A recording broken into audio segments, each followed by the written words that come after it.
Hello, good morning. My name is Onoriobe Uvoh, as you earlier been told.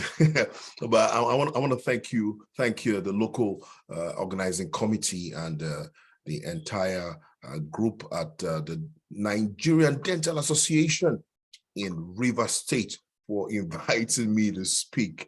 I do not hold this lightly at all. Today being the fourth Ernest Dublin Green Memorial Lecture Day, I really count it a great privilege. Thank you so much for inviting me, and I really wish to be there in person, but somehow I guess we are together in spirit. I want to, I'm going to get started right away. Let me share. I'm going to share my screen here, and we will get started.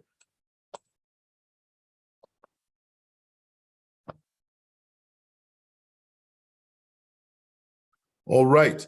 Like I said, yeah, Dr. Green, I read so much about Dr. Green, and I know that what we are doing today, what any of us is trying to do in our small way in dentistry, is because of the giant strides that he took many years ago. Indeed, we are, because he was.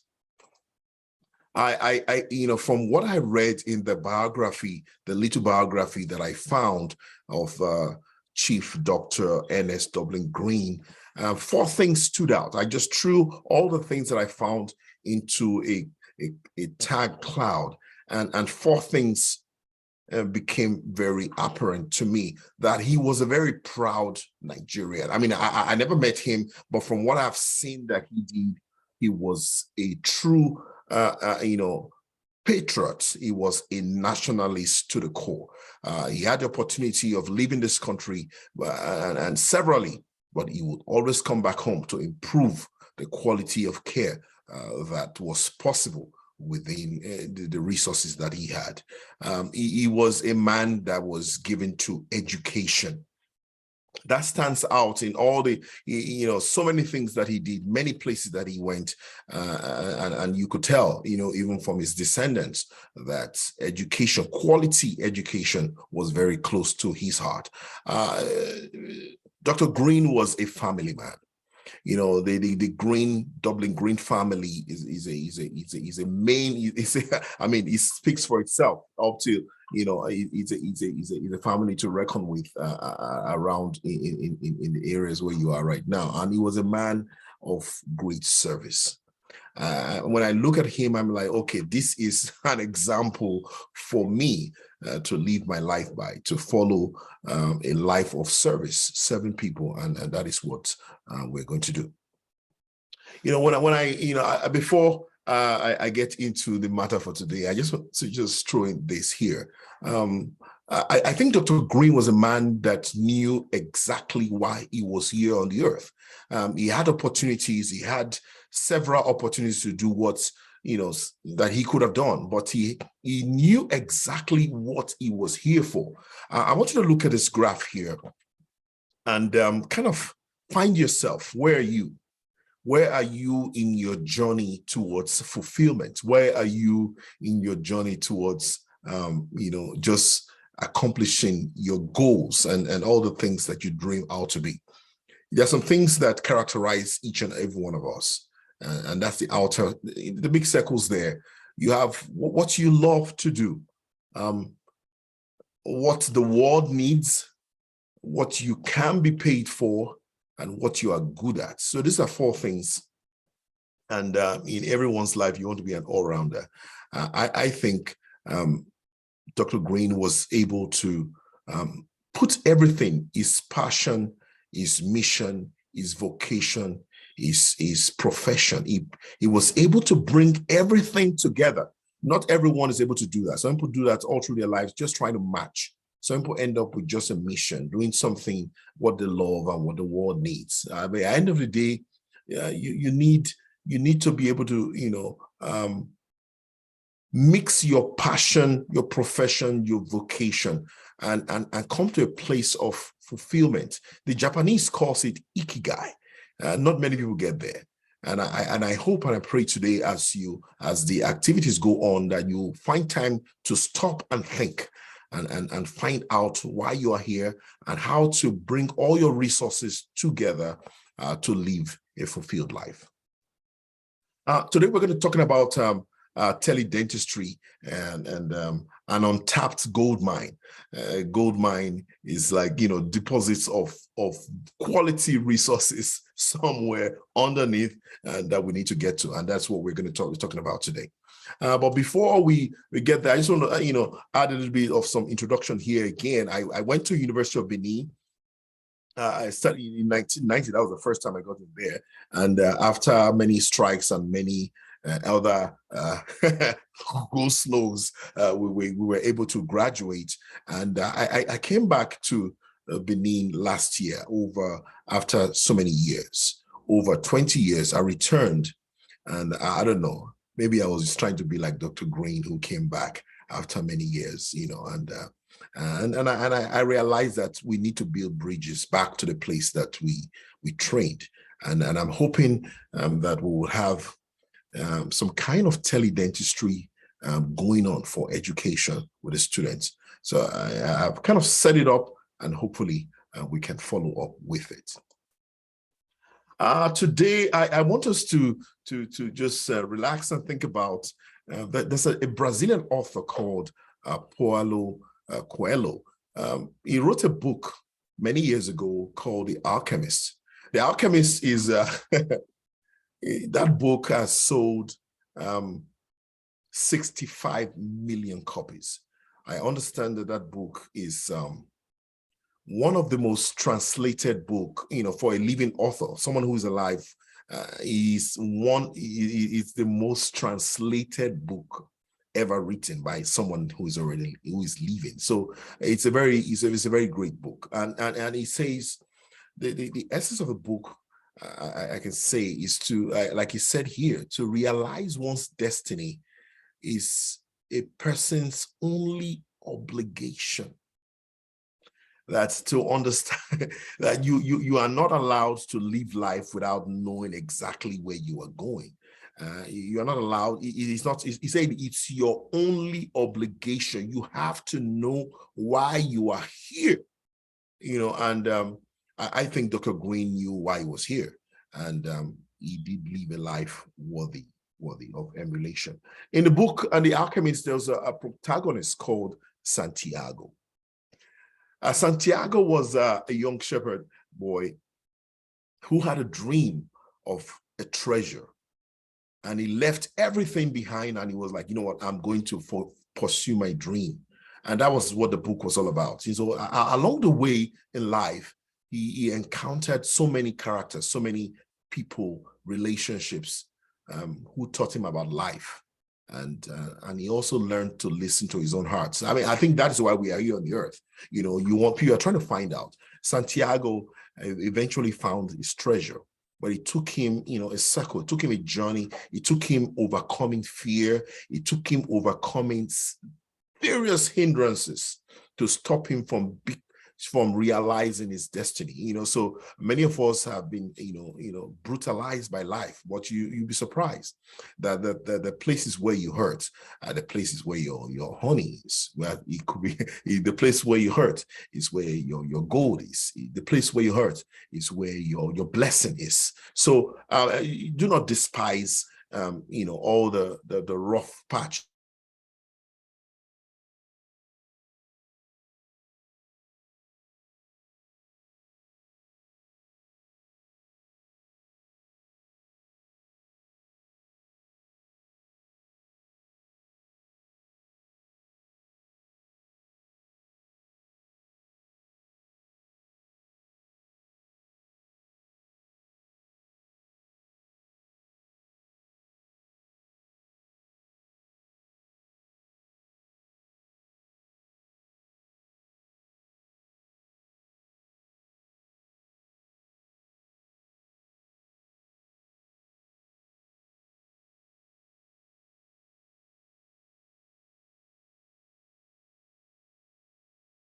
Yes. Sorry for the in transmission there. I'm back. Yes. So I said that we've taken several journeys in life, and we continue to do that. We were recently in Southern Kaduna trying to help with the rebuilding houses of communities destroyed.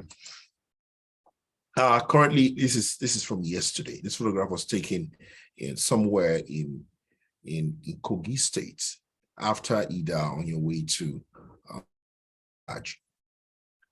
most of these communities, the water has receded, but the roads, there are no roads, so there's no food. There's a food crisis in different parts of the country, and and we are looking for volunteers, seeking volunteers who will go out there to make a difference in the communities that we serve. Anyway, just keep that in mind. Anyway, so we are going to delve now into the matter for today, which is teledentistry. What is teledentistry? What is teledentistry? What exactly does it mean? Teledentistry. It means the use of electronic information, imaging, communication technologies, and interactive audio and data communications. Whether it is stored, whether it is forwarded, the use of this kind of technologies to provide dental care via diagnosis, consultation, treatment, and transfer of information and education. So that's what teledentistry. I'm sure in some way we've been involved in some sort of teledentistry, whether you send you send a CT scan to someone to read, that is you transferred digital information to another provider to give his expert advice. I'm sure every one of us at some point has engaged in some sort of teledentistry, but there's so much more to it, which I guess is the reason for our discussion today. So according to the American Dental Association, teledentistry is usually provided in 4 different ways: via live video, or a recorded video that is stored and now sent forward. So the difference between these two is one is synchronous, it's going on at its live real time, while one is asynchronous, it is recorded and stored.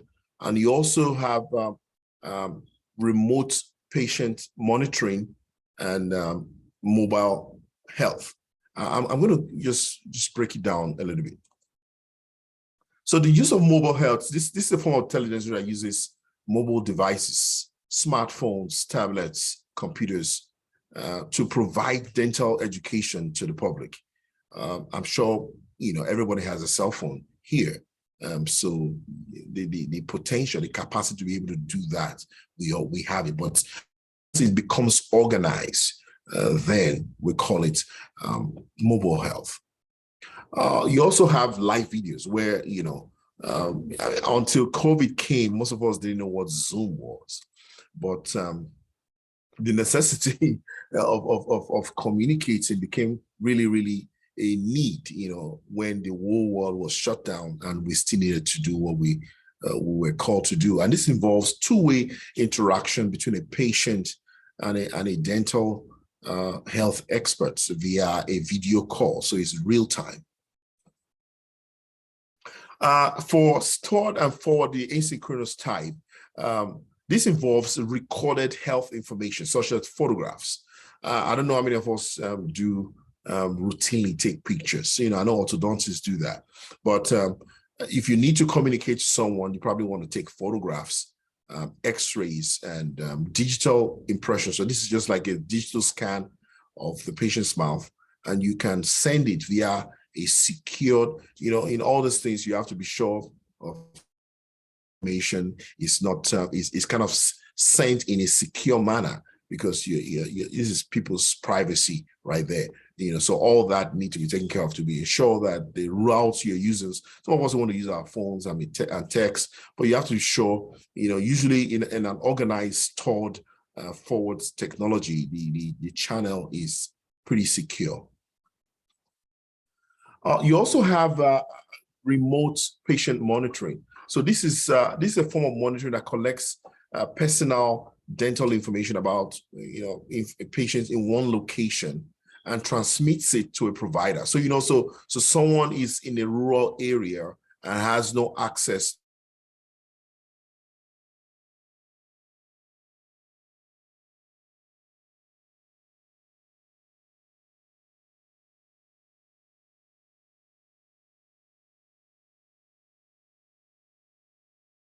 like this guy, like a cloud.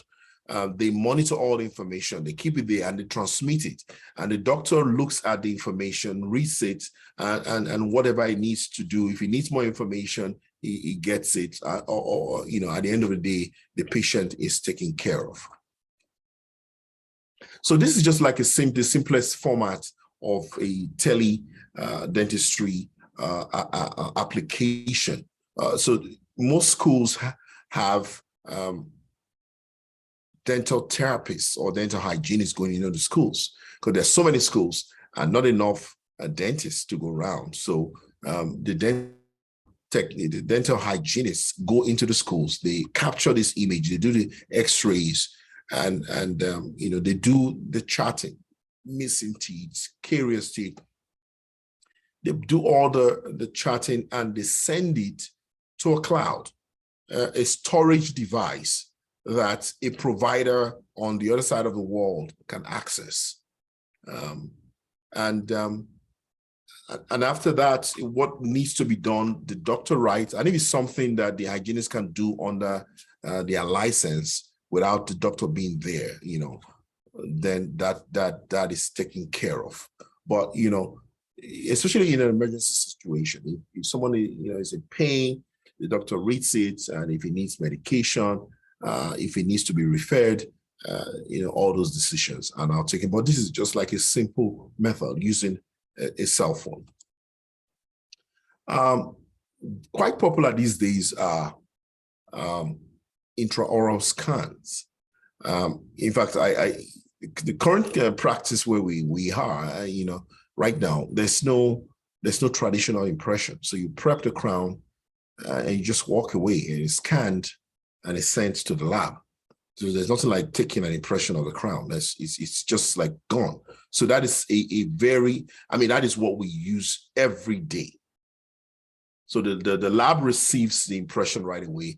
If they don't have enough reduction, the software is going to tell you that your taper is not good.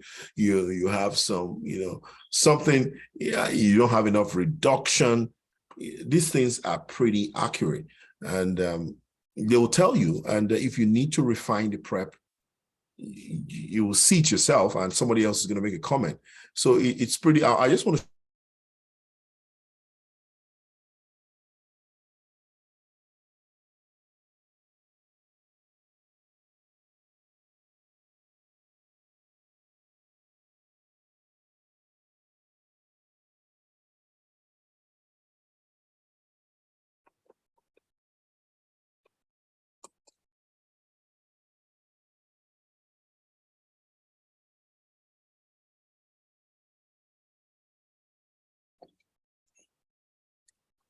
Anyway, I'll move on for right now.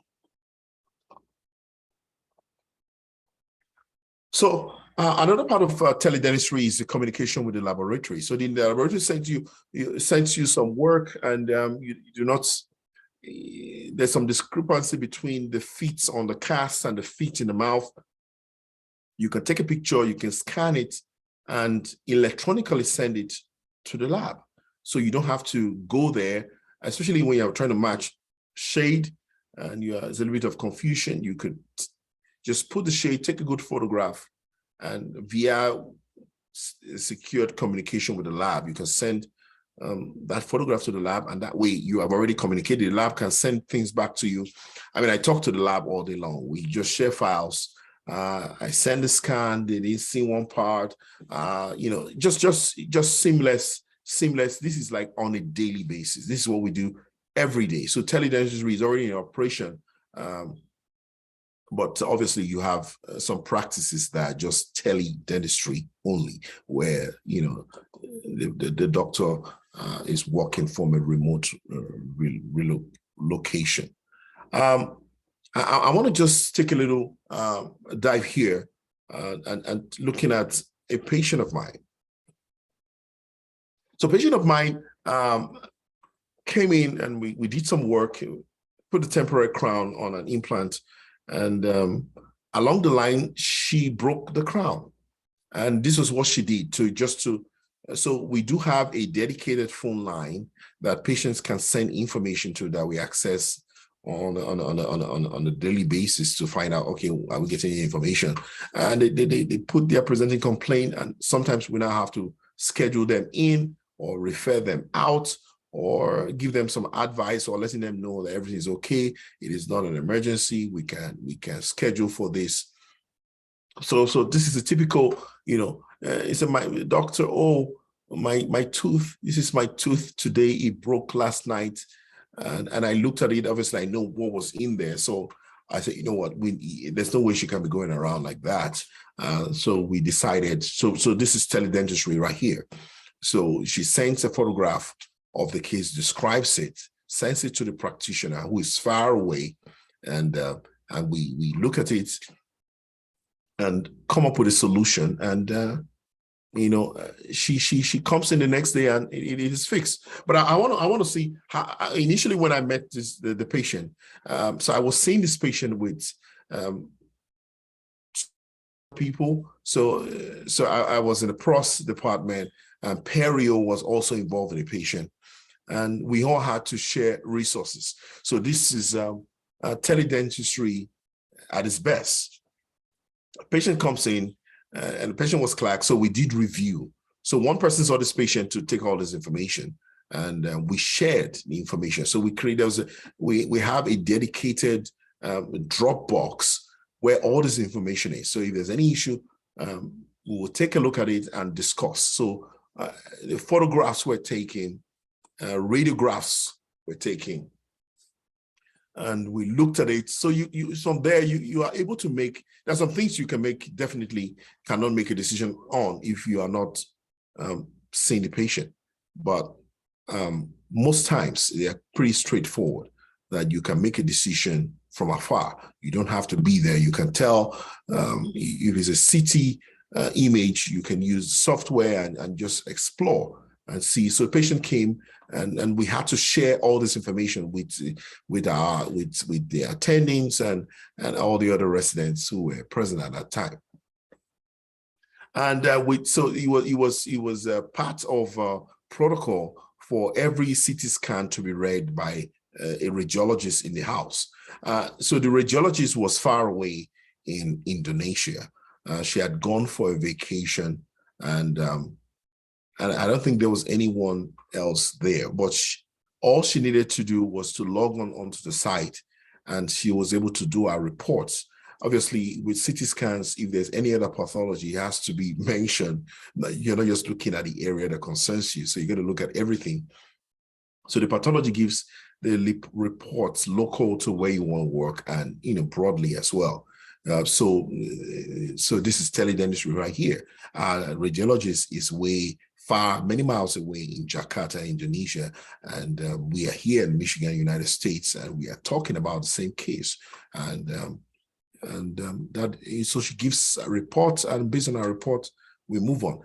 We come up with a surgical plan. Obviously, the plan was shared, obviously, also electronically.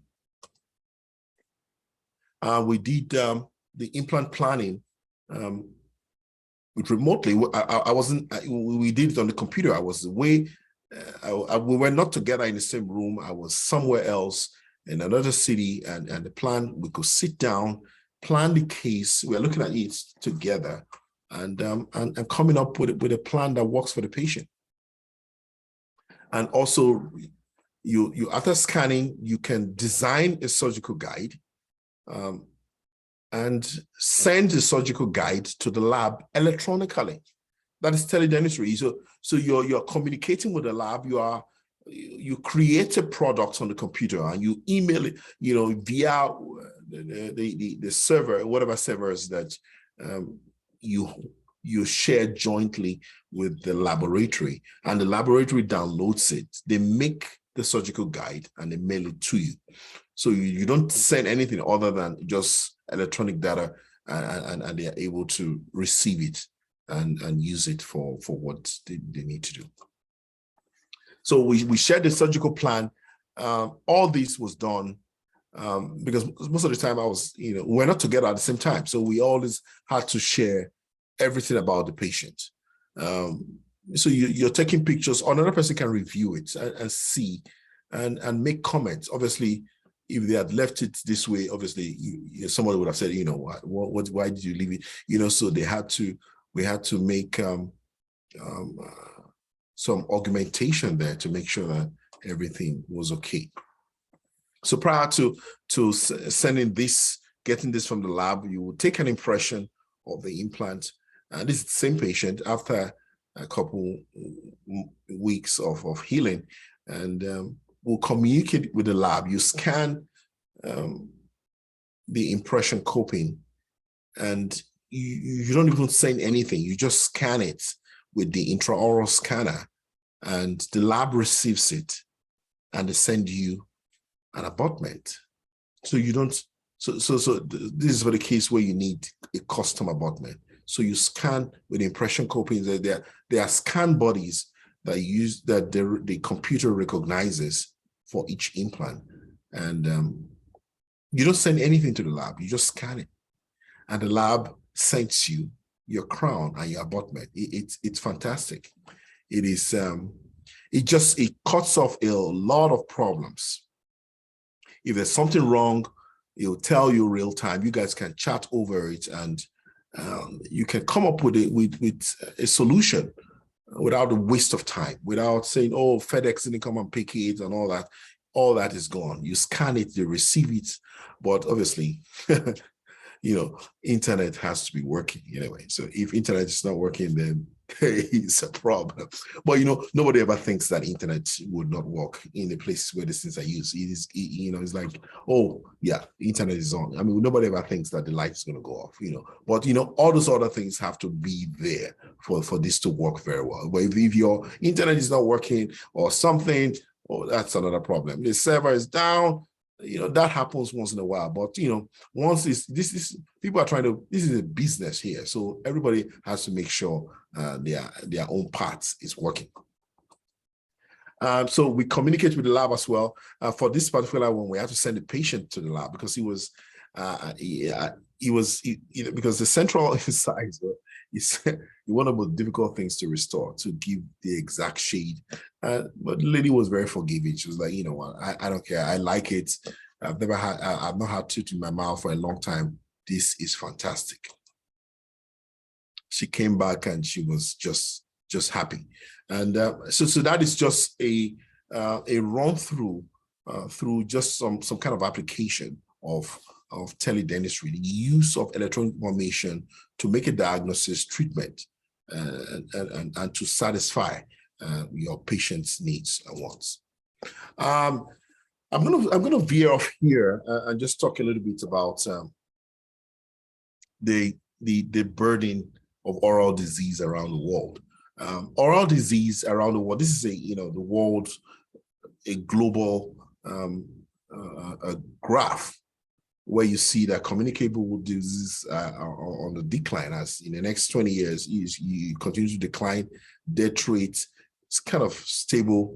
Birth rate kind of stable. And here you have oral diseases on the increase. You have non-communicable diseases on the increase. And you have total population increasing. So how are we going to take care of this large population with an increase in oral disease? How are we going to do it? In Nigeria, we have a paper written by Dr. Ajao about Nigeria's oral health workforce planning. Data from the Medical and Dental Council of 2017 says there were actively, 4,060 dentists in Nigeria. As at that time, I think population was stated to be 182 million. Today, we are talking about 200 million people in the country, and total number of dentists. I don't know if it has increased or decreased. Obviously, many schools have not graduated students. So I dare to say, I don't know, or I don't want to speculate here, but I'm just going to stick with what Dr. Ajao said in 2017. So one dentist to about 44,000 people. So there's a short, it's not enough. Obviously, not every one of the 200 million people are seeking dental treatment.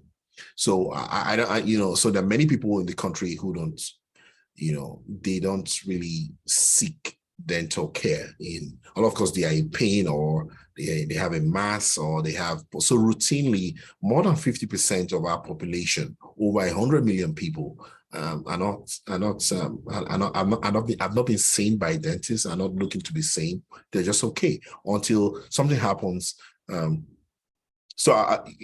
even at that, we don't have enough dentists to, so you have like less, for the population that we don't have enough dentists. And you also have migration.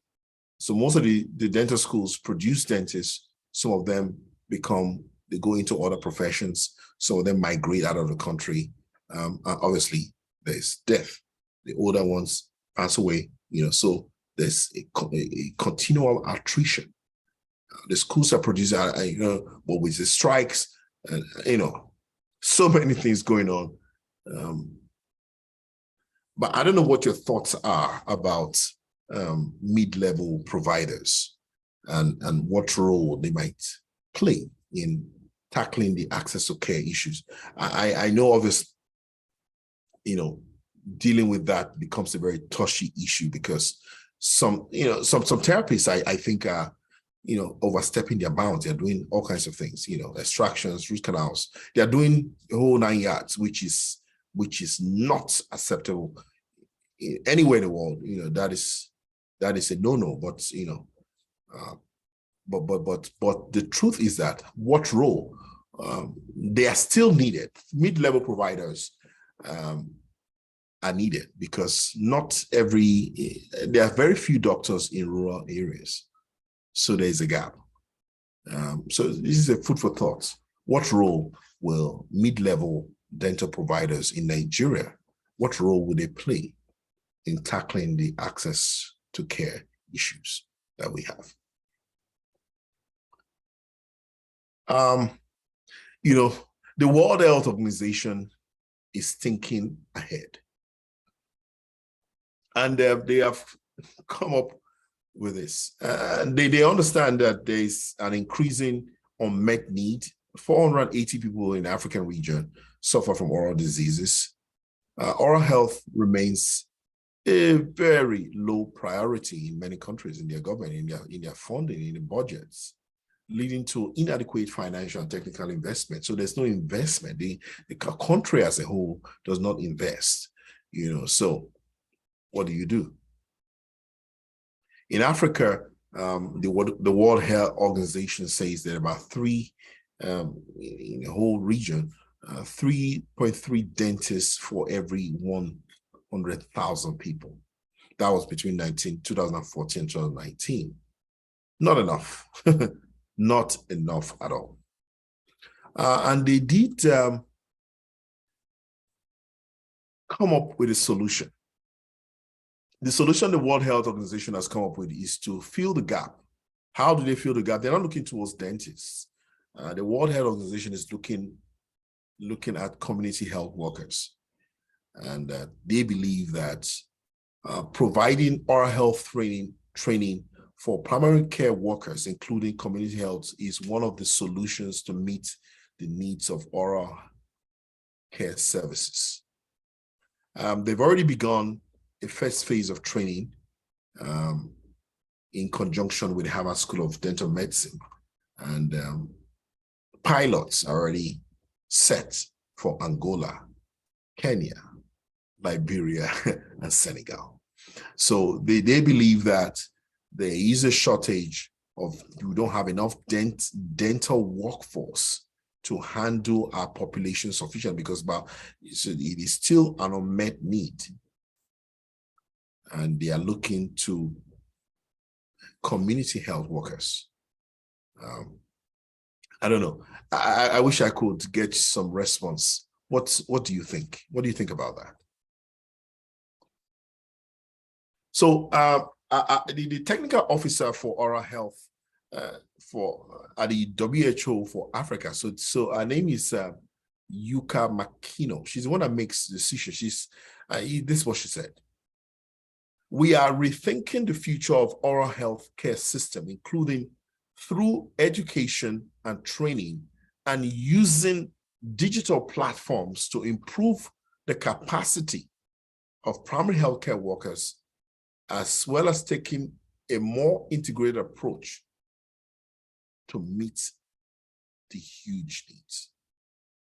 The World Health Organization have decided, the dentists and the dental therapists are doing their best, but it's not going to be enough, and we're going to recruit community health workers, and that is what they are doing. Like I said, I really wish to get someone to make a comment about that. Anyway, I believe that the use of virtual reality will be integral to dental training, because during COVID, dental schools usually run by some sort of apprenticeship. You do some work, you learn by doing. But with COVID and the way the world was, schools, people were at home, but they needed, so most schools came up. Some schools shut down because they didn't have the infrastructure for continuing. But everybody had to, we started talking about Zoom. We started talking about lectures on WhatsApp. I think Telegram is here to stay. Telegram has proved to be a very wonderful resource. And like they said here, digital imaging, computer-aided design and manufacture, and the use of lasers and robotics may routinely be used in the next future. Things are really going to change, and I think it's time we start thinking. We start thinking of how to improve the quality of care that we serve. The trend there's going to be an increased demand, because there are many people. There's going to be an increase in the world population, and not everybody going to be able to go to a traditional school. So there's going to be an increased demand. Obviously, we all go online to search now for learning materials. You can learn so many things just from YouTube. YouTube is a fantastic resource. I go to YouTube to learn anything, even dentistry. It's available on there. So during the pandemic, we started a webinar series where we brought professors from different parts of the world to come online to teach, because at the end of the day, you couldn't move. So somehow we just had to find a way of continuing living and life.